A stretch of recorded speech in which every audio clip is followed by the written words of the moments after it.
사람들은 말합니다. 난 지금 이 집에서 평생 살 거야. 이 나이에 이사를 왜 해? 귀찮고 힘들기만 하지. 그런데요, 60대 이후 10명 중 8명은 한 번 이상 이사를 한다고 합니다. 몸이 아프거나 배우자와 이별하거나 아이들과 얽힌 이유로 혹은 내가 원하지 않았지만 떠밀리듯 새로운 집을 맞이하는 순간. 그때 깨닫습니다.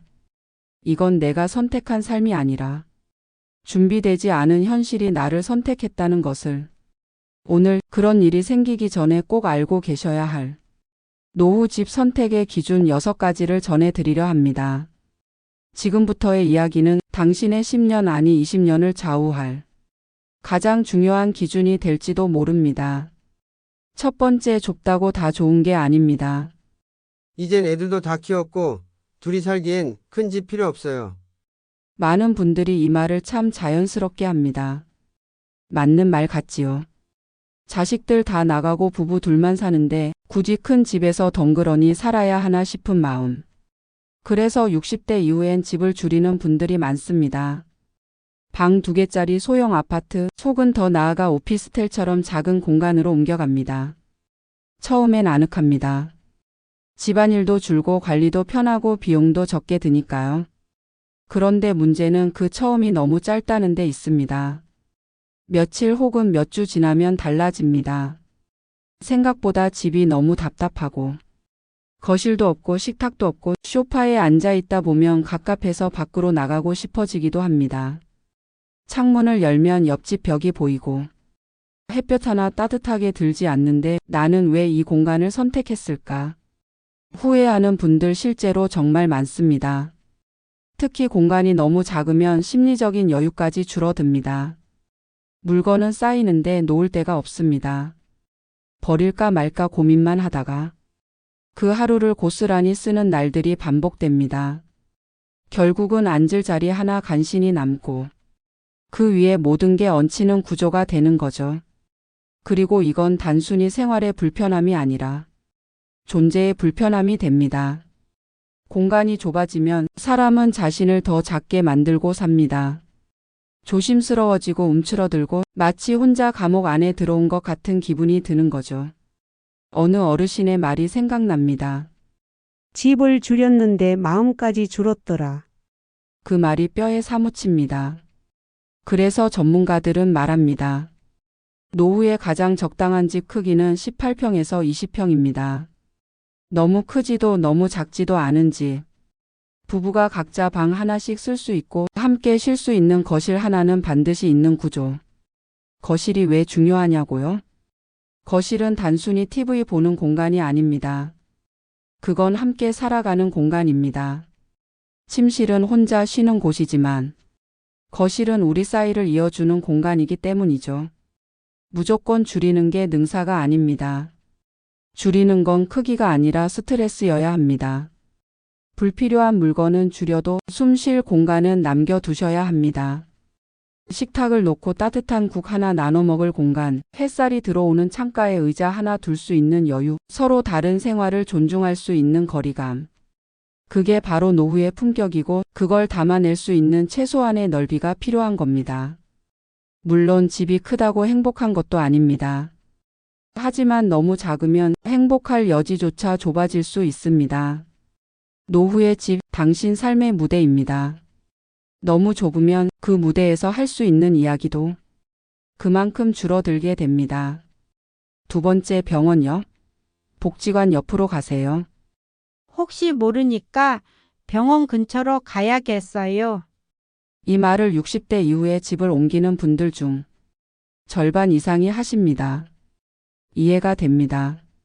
몸이 예전 같지 않고 이제는 감기 하나도 쉽게 안 지나가니까요. 응급 상황이 오면 병원까지 30분, 40분 걸리면 그건 공포죠. 그래서 많은 분들이 큰 병원이 있는 지역, 대형 대학병원 옆으로 이사를 가십니다. 하지만 이상하게도 그런 분들 몇 달 못 버팁니다. 왜일까요? 병원 옆은 24시간 앰뷸런스 소리가 울립니다. 창밖에 울리는 사이렌 소리, 처음엔 남의 일이지만 시간이 지날수록 내 일처럼 들립니다. 이 소리는 단순한 경고음이 아닙니다. 이웃의 위급함이자 언제든 나일 수 있다는 공포의 소리입니다. 그리고 무엇보다도 병원은 기다리는 곳이지 사는 곳이 아닙니다. 몸이 아프기 전부터 마음이 먼저 병들 수 있는 공간, 그게 바로 병원 옆입니다. 반면 복지관은 다릅니다. 복지관은 살기 위한 공간입니다. 사람들과 밥을 먹고 누군가의 이야기를 듣고 간단한 운동을 하고 작은 취미 하나를 배웁니다. 그리고 소소한 웃음으로 하루를 정리합니다. 복지관은 노년의 하루를 굴러가게 하는 생활의 엔진입니다. 무엇보다 대부분의 프로그램은 무료 혹은 도시락 하나보다도 저렴한 가격입니다. 하루에 3, 4개의 프로그램을 듣고 점심도 함께 먹고 나오는 구조. 병원은 지출입니다. 복지관은 삶에 대한 투자입니다. 그래서 일본에선 이미 복지관 옆에 집값이 학군지보다 비쌉니다. 이제 한국도 그렇게 바뀌고 있습니다. 몇몇 도시에선 복지 인프라를 중심으로 한 노년 주거 단지가 생겨나고 있고 이런 곳은 입주 경쟁이 치열합니다. 사람들은 뒤늦게 깨닫습니다.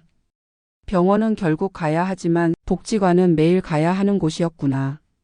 물론 병원이 필요 없는 건 아닙니다. 누구나 아플 수 있고 의료 인프라는 반드시 가까이 있어야 하죠. 하지만 중심이 병원이 되어선 안 됩니다. 삶의 중심은 살기 위한 공간이 되어야 합니다. 그래서 노후 주거를 고민할 때는 먼저 복지관부터 찾으세요. 그 다음에 집을 보세요. 복지관이 걸어서 10분 혹은 버스로 2정거장 거리라면 그건 좋은 집입니다. 그곳엔 말을 나눌 사람이 있고 나를 알아보는 얼굴이 있고 하루의 리듬이 있습니다. 병원은 몸을 고칩니다. 복지관은 삶을 지탱합니다. 나이가 들수록 몸보다 더 중요한 건 마음입니다. 그리고 마음은 사람 속에서, 관계 속에서 살아납니다. 복지관은 노년의 강남입니다. 누가 뭐래도 내 인생 후반전을 단단히 지켜줄 가장 현실적이고 지혜로운 선택이 될 겁니다. 3번째, 자녀와 함께 근처에 사세요. 이 나이에 어디 가요? 자식이랑 같이 살아야죠. 많은 부모님들이 이렇게 말합니다. 정든 집을 떠나 다른 곳에 가는 것도 싫고 무엇보다 혼자 있는 게 불안해서 자식들 집에 들어가 살겠다는 결정을 하시곤 하죠. 처음엔 다 좋습니다. 밥도 함께 먹고 손주 웃음소리에 하루가 따뜻해지고 아이 돌봐주는 고마움에 자식들도 웃으며 엄마 고마워요 말합니다. 아이고, 이렇게 사는 게 가족이지. 그런 생각이 들죠. 하지만요, 2달만 지나보세요. 며느리의 말투가 달라지고 사위의 눈빛이 미묘해집니다. 자식은 말은 안 하지만 자꾸 자리를 피하려 합니다. 왜일까요? 우린 가족이라는 이름 아래 서로의 자유를 조금씩 갉아먹고 있는 겁니다. 자녀 입장에선 내 집인데 부모님 눈치를 보며 살아야 한다는 부담이 생깁니다. 식탁 위에 놓인 반찬 하나, 방문을 닫는 타이밍 하나까지 신경을 써야 하는 상황. 반대로 부모 입장에선 내가 며느리 집에서 신세를 지고 있다는 보이지 않는 위축감이 생깁니다. 예전엔 멀쩡하던 부모였는데 어느 순간부터는 숙식 제공자 같은 느낌이 들고 그 집에서 나의 자리는 다른 누군가의 눈치로 좁아지기 시작합니다. 누구도 잘못한 건 없지만 분위기는 서서히 불편함이라는 방향으로 흘러갑니다. 그래서요, 진짜 지혜로운 선택은 같이 사는 것이 아니라 가까이 사는 겁니다. 엘리베이터를 안 타도 올 수 있는 거리. 같은 아파트 다른 동. 혹은 걸어서 5분 이내의 거리. 이 정도면 필요할 땐 금방 달려갈 수 있고 서로 간섭하지 않고 각자의 삶을 유지할 수 있습니다. 같이 밥 먹고 싶을 땐 초대하면 되고 몸이 아플 땐 돌봐줄 수 있고 하지만 하루하루는 각자의 리듬으로 살아가는 구조. 이게 바로 진짜 가족을 지키는 거리감입니다. 너무 멀면 서운하고 너무 가까우면 숨막히고 딱 적당한 거리에서 서로를 바라보며 살아가는 것. 우리가 자녀와 함께 살고 싶다는 건 사실 사람이 그리워서입니다. 함께 있는 느낌이 주는 안정감이 필요해서지요. 하지만 그 안정감은 한 지붕 아래에서만 오는 게 아닙니다. 문 앞에서 우연히 마주쳐도 한동 건너 가볍게 놀러 가도 그 안에서 충분히 사랑과 관심은 흐릅니다. 그리고 중요한 건 자녀도 자신의 삶을 살아야 하고 나도 나만의 삶을 살아야 한다는 것. 가족이라는 이유로 서로를 묶어두는 게 아니라 서로를 존중하며 독립시키는 거리. 그게 진짜 사랑의 거리이고 지혜의 거리입니다. 어느 어르신은 이렇게 말씀하셨습니다. 자식이랑은 가깝게 살아야지 같이 살면 안 돼. 내 인생도 이제부터 다시 시작이거든. 그 말이 참 현명하게 들렸습니다. 지금 당신이 고민하고 있다면 기억해 주세요. 자녀와 함께 사는 것보다 자녀와 잘 지낼 수 있는 거리가 더 중요합니다. 그 거리는 사랑을 지키는 울타리가 될 것입니다. 네 번째, 전원주택. 낭만보다 고립이 먼저 옵니다. 은퇴를 앞두고 사람들이 가장 많이 꺼내는 말 중 하나가 있습니다. 앞에 산 뒤에 텃밭. 아침엔 새소리 듣고 저녁엔 고기 한 점 구워 먹으며 살고 싶어. 그림 같은 상상이죠. 나무에 둘러싸인 마당, 텃밭에서 직접 딴 채소, 햇살 가득한 데크에 앉아 마시는 커피 한 잔. 그 풍경만 떠올려도 마음이 설레는 분들 많으실 겁니다. 하지만 현실은 조금 다릅니다. 봄이 되면 잡초가 자라납니다. 하루만 방심해도 마당이 풀밭이 됩니다. 여름엔 모기와 벌레, 가을엔 낙엽이 하루에도 수북이 쌓이고 겨울엔 눈이 와도 누가 치워줄 사람이 없습니다. 물론 이런 일을 즐겁게 감당하실 체력과 시간 여유가 있다면 가능하죠. 하지만 문제는 그날이 갑자기 온다는 겁니다. 허리가 아픈 날, 갑자기 어지러운 날, 혹은 낙상 사고처럼 일상이 끊겨버리는 날. 그럴 때 전원주택은 당신을 보호해 주지 않습니다. 오히려 당신을 고립시킵니다. 마을 회관까지 차로 15분, 마트까지 20분, 동네 병원까지도 30분 거리. 도움이 필요해도 누굴 부르기 애매하고 이웃과 인사 한 번 나누지 않고 한 해가 지나기도 합니다. 실제로 있었던 이야기입니다. 서울에서 전원주택으로 이사간 어머니. 1년 만에 다시 돌아오셨습니다. 그 어르신이 남긴 한마디. 여긴 경치는 좋은 감옥이야. 나는 사람 소리가 그리웠어. 이 말은 많은 걸 말해줍니다. 아무리 풍경이 좋고 공기가 맑아도 사람이 없는 공간은 텅 빈 공간입니다. 혼자가 편할 것 같지만 외로움은 그 어떤 통증보다 더 빠르게 몸을 무너뜨립니다. 누군가와 눈을 마주칠 수 있고 마을버스를 타고라도 복지관에 갈 수 있으며 비 오는 날 우산 없이 나와도 누군가 조심하세요 한마디 건네주는 거리. 그런 거리에서 살아야 삶이 굴러갑니다. 물론 전원주택을 선택할 수는 있습니다. 다만 꼭 생각하셔야 할 건 이 공간이 나를 지켜줄 수 있는가? 라는 질문입니다. 내가 아프거나 움직일 수 없을 때 누가 도와줄 수 있는가? 그 구조가 갖춰져 있는가? 만약 그렇지 않다면 그 집은 내가 사는 곳이 아니라 나를 가두는 곳이 될 수도 있습니다. 어떤 어르신은 이렇게 말씀하셨어요. 전원주택은 처음 한 달만 낭만이고 그 다음부턴 전부 노동이다. 이 말 단호하지만 정확합니다. 노후는 경치보다 사람입니다. 흙냄새보다 이웃의 말소리가 먼저입니다. 그리고 그 말소리가 당신의 하루를 살게 합니다. 5번째, 공원이 곧 약국입니다. 여긴 왜 이렇게 집값이 비싸요? 집을 보러 다니는 사람들이 종종 이렇게 묻습니다. 그때 공인중개사들이 흔히 하는 대답이 있습니다. 공원이 가까워요. 그 말 처음엔 별 감흥이 없습니다. 그래서 뭐? 하는 마음이 들 수도 있죠. 하지만 나이가 들수록 그 한마디의 의미가 완전히 달라집니다. 공원이 가깝다는 건 곧 오래 살기 좋은 곳이라는 뜻이기 때문입니다. 우리는 병원이 가까운 동네를 좋은 동네라고 생각합니다. 하지만 정말 중요한 건 병원을 자주 안 가도 되는 삶을 만드는 것입니다. 그 해답이 바로 공원 산책로 걷기 좋은 길에 있습니다. 걷기는 노후 건강을 지키는 최고의 약입니다.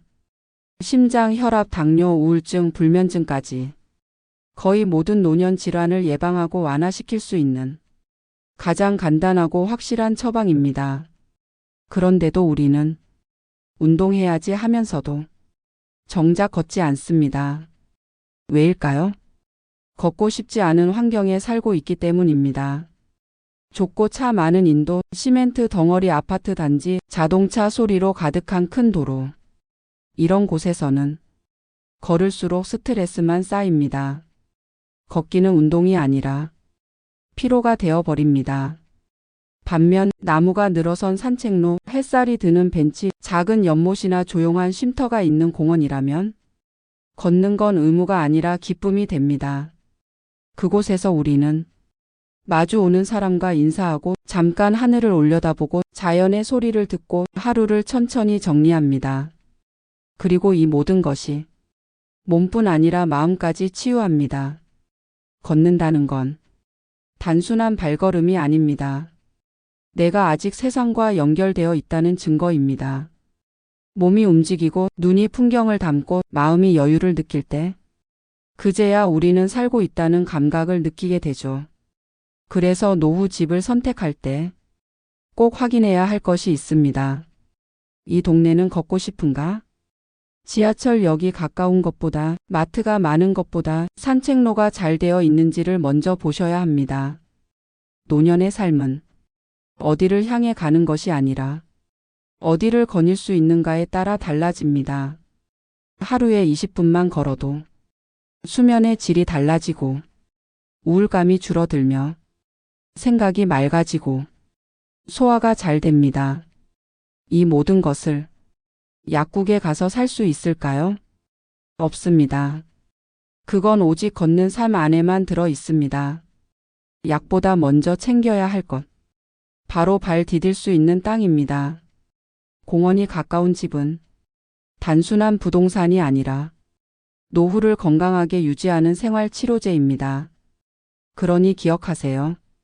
병원 근처에 살면 아프지 않을까봐 두렵지만 공원 옆에 살면 살고 있다는 게 느껴집니다.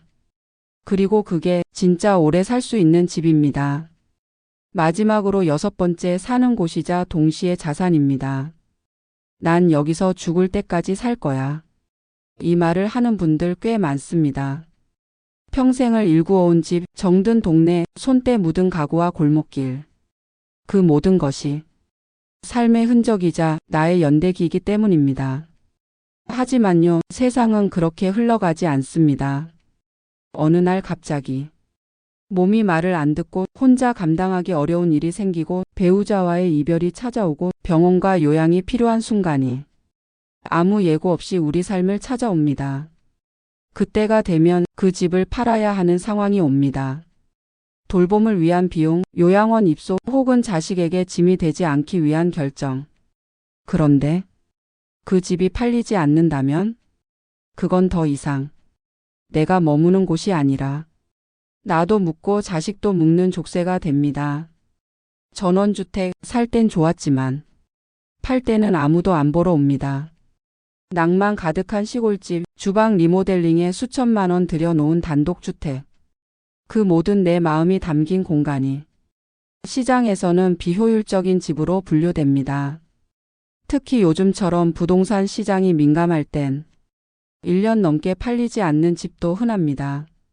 그럴 땐 어쩔 수 없이 헐값에 넘기거나 그 집 때문에 병원비도 못 쓰는 아이러니한 상황이 펼쳐지기도 합니다. 그래서 노후의 마지막 집은 반드시 팔릴 수 있는 집이어야 합니다. 사는데 편하다는 기준만으론 부족합니다. 언제든 떠날 수 있게 도와주는 집, 그게 진짜 노후를 위한 집입니다. 교통이 편하고 생활 인프라가 갖춰져 있으며 수요가 꾸준한 지역. 이 세 가지 조건을 꼭 고려하셔야 합니다. 그리고 집의 구조도 중요합니다. 엘리베이터가 없는 5층 건물, 화장실이 외부에 있는 오래된 구조, 실평수가 지나치게 작거나 분리형인지 이런 집들은 시간이 흐를수록 시장에서 외면받게 됩니다.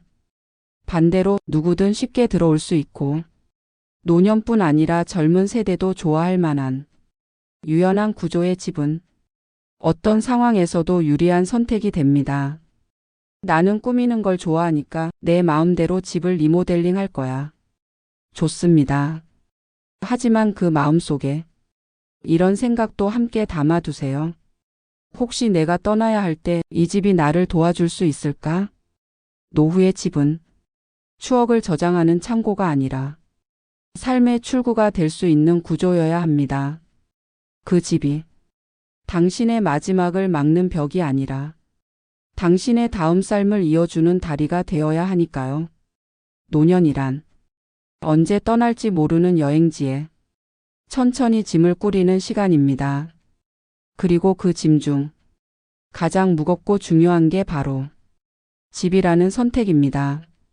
마지막 집, 그것은 단순한 주거 공간이 아니라 살아온 인생의 마침표이자 다시 시작할 수 있게 해주는 쉼표입니다. 기억해 주세요. 집은 사는 곳이지만 노년에는 곧 자산이고 삶을 지켜주는 마지막 수단이기도 합니다. 여러분, 노후의 집은 단순히 잠만 자는 곳이 아닙니다. 그건 내가 나답게 살 수 있게 해주는 삶의 무대입니다. 그 무대가 좁아도 따뜻하고 조용해도 외롭지 않으며 언제든 나를 다시 시작하게 해주는 곳이라면 그 집이야말로 진짜 좋은 집입니다. 그게 복지관 옆 작은 아파트든 공원 옆 산책로가 있는 단지든 상관없습니다. 중요한 건 남들이 뭐라 하든 내 삶을 가장 나답게 살 수 있는 곳을 지금부터 천천히 그러나 분명하게 준비하는 것입니다. 오늘 영상이 여러분의 다음 이사 그리고 다음 인생을 준비하는데 작은 등불이 되길 바랍니다. 오늘도 말하는 대로와 함께 해주셔서 감사합니다. 좋아요와 구독 그리고 따뜻한 댓글로 여러분의 이야기를 함께 나눠주세요. 그 이야기가 누군가에겐 인생의 힌트가 될지도 모릅니다. 고맙습니다. 그리고 오늘도 평온한 하루 되세요.